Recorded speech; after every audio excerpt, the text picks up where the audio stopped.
생각을 하고 있습니다. 예. 이 정도는 다 예상한 거 아닌가요? 예. 저는 사실 이거보다 좀 세게 나올 줄 알았거든요. 근데 생각보다는 그렇게 좀 안 세더라고요. 그러니까 뭐 다른 사람도 되게 세다라고 얘기했는데 제가 볼 때는 뭐 이 정도는 이 정도는 아주 가볍게 넘어가야죠. 센 게 아니죠. 제가 왜 안 센지도 말씀드리고요. 그렇게 말씀드릴게요. 일단 어,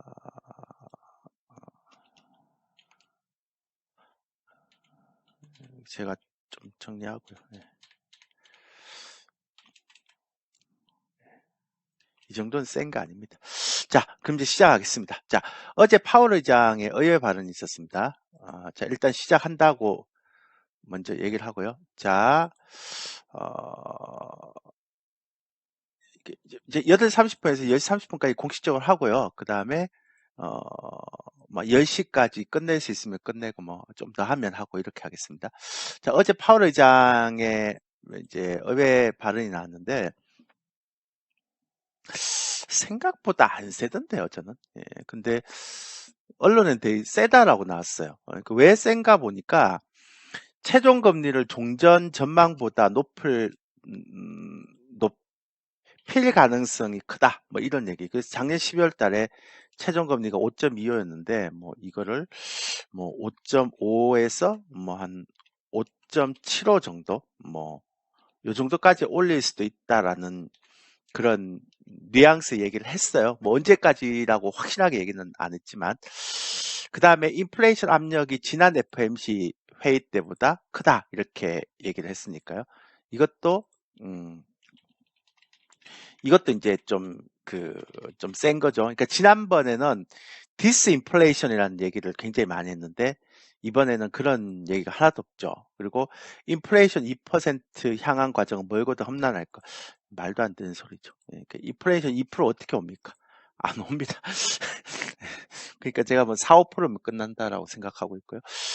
지표가 더 빠른 긴축을 요구하면 속도를 높일 준비가 됐다. 지금까지는 그 속도는 높이지 않고, 그러니까 속도라는 거는 그러니까 빅 스텝을 얘기하잖아요. 그러니까 빅 스텝으로 가지 않고 베이비 스텝으로 이렇게 25pp씩 해서 좀 오랫동안 조금씩 올리면서 좀 유지를 하겠다라고 계속 그런 시장이 뉘앙스를 보냈는데, 그러니까 어제 파월이 처음으로 이제 속도에 대한 얘기를 했어요.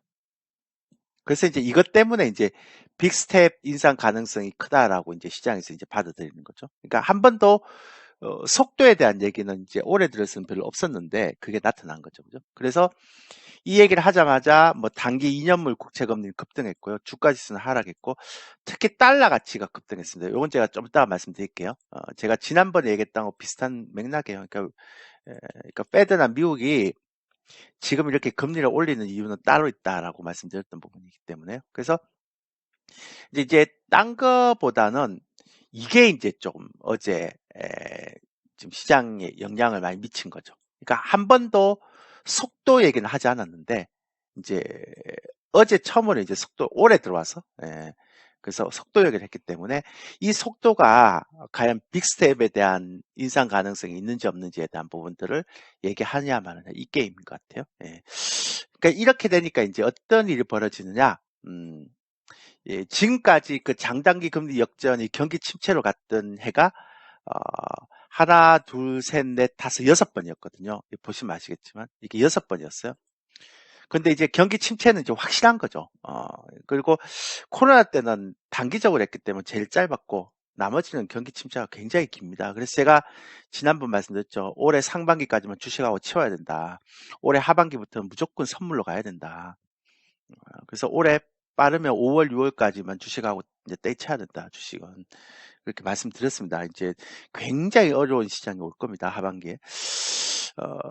그리고 이제 어제 또 굉장히 큰 일이 벌어졌죠.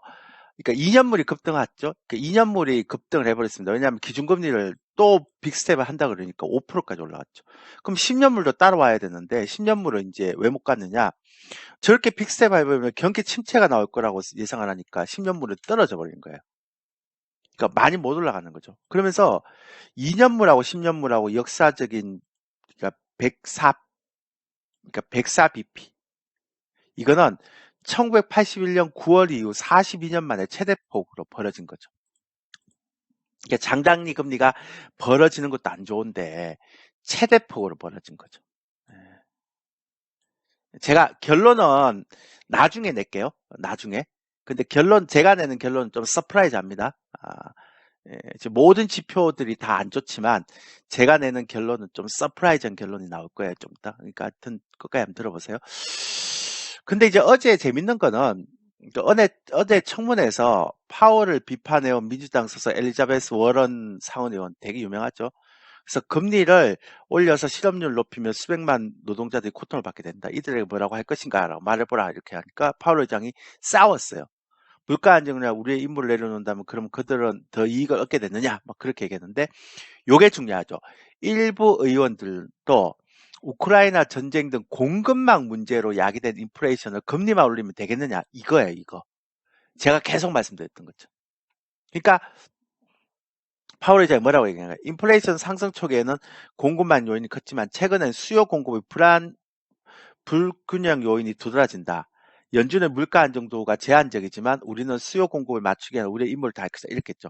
그러니까 파월을 또 이제 얘기를 하는 거죠. 근데 문제는 뭐냐면 이게 지금 안 잡힌다는 거예요. 그러니까 공급망으로 시작된 그 인플레이션을 자꾸 이렇게 금리를 올려서 잡겠다는 그 발상이 굉장히 우스운 거죠. 그러니까 저는 이게 미국의 강달러 정책으로 인해서 그러니까 리쇼링을 훨씬 더 강화시키고 그리고 미국의 부채 한도에 대한 리스크를 좀 줄이기 위해서. 그러니까 파월 의장은 이렇게 얘기하지만 파월 의장도 다 아는 거죠. 이렇게 해서 달러가 강달러로 안 가면 미국의 자금이 확 빠져나가기 때문에 왜냐면 부채가 너무 많기 때문에 그러니까 그러면 미국의 금융위기가 온다는 걸 알고 있기 때문에 페드 입장에서는 물가도 잡지만 금융에 대한 안정도 해야 되잖아요. 그죠? 그러니까 이게 제일 큰 거예요. 근데 이걸 감추고 있는 것 같아요. 그러니까 제가 말씀드렸죠. 이런 것들은 중국하고 무역 전쟁을 완화시키거나 아니면 우크라이나하고 러시아하고 전쟁만 종식시키면 돼요. 미국은 그럴 만한 힘이 있어요. 근데 안 하잖아요, 둘 다. 그건 제가 지난번에 말씀드렸지만 어, 중국의 첨단 산업은 이제 일단 한번 죽였다라고 생각하고 이제는 중국의 금융기관을 죽여야 되니까 1대1로에 투자했던 그 많은 금융기관들 1대1로 강달러 정책을 통해서 그 1대1로에 투자했던 이머징 국가들을 만약에 뭐 국가 부도라든지 굉장히 심각한 사태 들어가면 중국의 그 국가에 대출해줬던 중국의 금융기관은 부실화되거든요. 안 그래도 지금 부동산 때문에 부실화됐는데 그럼 중국은 진짜 큰 위기가 온단 말이에요. 그렇게 해서 죽이는 거죠. 일본은 플라자 합의 때 환율로 죽였지만 그러니까 이걸 알고 있는 거죠. 근데 이제 미국의 일부 의원들은 뭐냐면 이렇게 가면 우리도 죽는다. 아니 공급망으로 증가된 인플레이션을 그러니까 지금 이제 이번에 올리면 거의 500bp 정도까지 올리는 건데 단기적으로 이러면 미국 경제 살 수 있느냐? 그러니까 미국의 적자 때문에 강달러 정책 써서 미국의 리쇼링이라든지 미국에 들어온 자금을 빠지지 않게 하는 건 좋은데 결과적으로 다른 이게 이머징 국가들이 다 죽으면 미국도 살아남을 수 있겠느냐 이 얘기를 하는 거예요. 돌려서 치는 거죠. 근데 파월 의장은 그거 아니다라고 얘기하는 아니게 뭐가 아니에요. 어쨌든 그러니까 일단 제가 볼 때는 숨겨진 건 그건데요. 그렇게 하다 보니까 페드워치에서 3월 23일 날 갑자기 50bp 인상이 70%까지 높아진 거예요. 그리고요, 5월 달에도 금리 인상 25bp까지 인상한다가 높아지고 이발은 이후에 그 다음에 6월 달에도 또 25bp 한다. 그러니까 최종 금리가 5.50에서 5.75까지 올린 거죠. 7월 달 페드워치를 보면 금리 인상 안 한다의 대다수거든요. 그러니까 지금 페드워치만 보면 최종 금리가 5.50에서 5.75니까 여기를 얘기하는 거죠. 여기를 가리키는 거죠, 지금. 그러니까 어제 이 발언 하나 때문에 페드워치의 모든 게 다 올라가 버린 거죠. 그죠? 그런 부분들이 있다라는 것들을 말씀드리는 거죠, 제가. 국내 쪽도 되게 재밌는 게 하나 나왔어요. 제가 몇 번 말씀드렸지만, 그러니까 수급은 크게 변화가 없어요. 변화가 없는데, 제가 굉장히 여러분들한테 조심하라고 지금 얘기했던 것 중에 하나가 지금 최근에 계속 지금 선물 320 돌파하면 되게 조심하라고 얘기했던 게 바로 그거잖아요. 지금 신용잔고가요 1조 7천억까지 올라왔어요. 이게 스마트 머니가 되든 뭐가 되든 이게 문제가 될 수 있단 말이에요, 저는. 그래서 코스닥 시장을 굉장히 지금 눈여겨보고 있는 이유가 그거예요. 어, 어, 저는 어떤 형태든 간에 코스닥 시장에서 너무 과도한 상승이다. 이게 신용융자가 만약에 이게 잘못되면 되게 부담스럽다라는 얘기를 제가 드리는 거고요. 그거에 더해서 어, 제가 또 하나 어제 조금 놀라운 일들이 벌어진 거는 어제 옵션 포지션 얘기했죠. 이제부터는 320 돌파하면 조금 이게 개인들의 매수가 많고 외국인들이 4만 계약 콜옵션 매도가 있기 때문에 밑에는 이게 또 받쳐져 있기 때문에 그죠. 그래서 320하고 315, 314 사이, 312 사이, 그러니까 312에 콜옵션 매수, 풋옵션 매수, 그 다음에 322에 4만 계약 이렇게 있기 때문에 이번 주는 아마 320에서 322 사이 고점, 310에서 315 사이 저점 이렇게 얘기했잖아요. 지난주부터 계속 그 얘기했죠. 변한 게 없어요. 근데 이제 요거 한번 보세요. 외국인 선물 롤오버가요. 지난주 금요일 날 8천 계약 플러스에서 6천 계약 플러스에서 제가 말씀드렸죠. 갑자기 마이너스 5천 계약 마이너스까지 확 떨어졌습니다.